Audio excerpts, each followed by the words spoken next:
Most gearheads can relate when I say, I've made some bad choices in the vehicles I've owned. But for the most part, I've overlooked those negatives, and overall, I really loved every one. Whether it be my many cars, trucks, vans, a Jeep, motorhomes, travel trailer, truck camper, pop-up camp trailer, toy hauler, utility trailer, motorcycles, three-wheelers, dune buggy, and boats.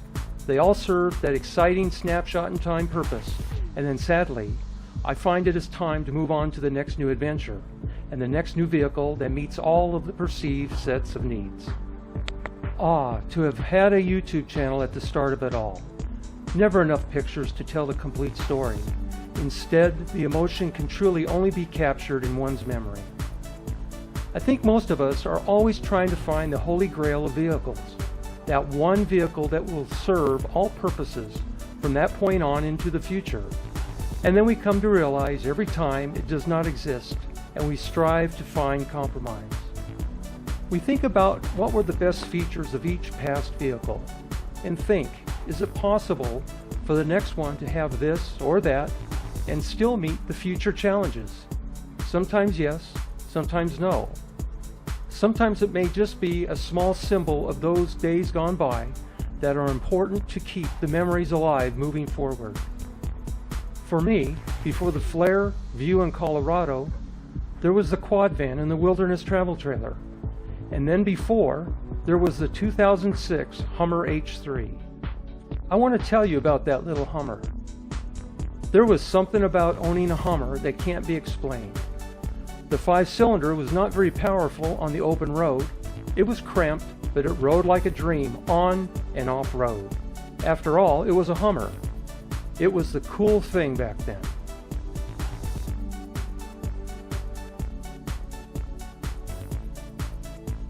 It's like trying to describe the smell of color or the taste of sound.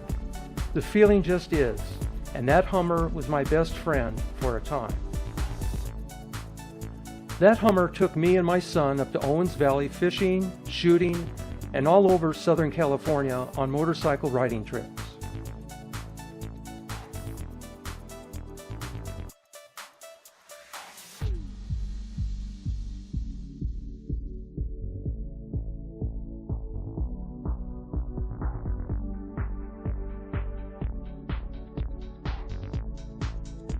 Later, it took me from Southern California to Newcastle, Delaware, for a new job in January of 13, traveling 2,900 plus miles in 4.5 days in the dead of winter in 0 to 10 degrees the entire way on the frozen white surface of Interstate 40.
swing around and get you too, guy.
I actually never thought the Hummer would ever see the West Coast again, but the Northrop Grumman contract ended unexpectedly with the state of Delaware 7 months later. So leaving the freezing, salty, wet, humid, severe lightning, hail, near-miss tornado behind, the trek back took me 3.5 days this time. Boy, was I glad to get back to Cali and Kathy again. Yes, hot and dry. Travel the outdoors anytime. Golden, Southern California. Oh, and there was the 2 round trips we took to Arlington, Texas to visit family. Even with the few shortcomings, that Hummer was unbelievably dependable, never ever leaving me broke down and stranded. So it was with heavy heart when I let that Hummer go, 8 years later, looking as good as the day I drove it across the dealer's grassy front lawn berm and on to the next new adventure.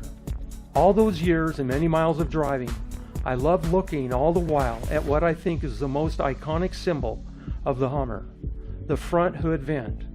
It was not a functional vent, but it replicated the ruggedness of its forefather, the U.S. military Humvee. It may sound a little odd, but that small symbol I mentioned earlier, yep, I've longed for the visual ahead of me of that Hummer hood vent ever since. After selling the quad van and getting the Colorado Z71 4x4, it felt like I was back home in the Hummer. You see, the Colorado shares many of the Hummer's rugged chassis, drivetrain components, and interior amenities, except, you got it, the front hood vent.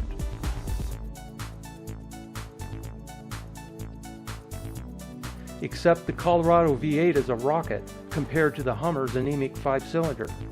So while hunkering down in the summer heat at home this season, I installed a Hummer H3 front hood vent. So now I am the proud owner of a Colorado H3. My next video will show the install and reveal the new look. Thanks for watching.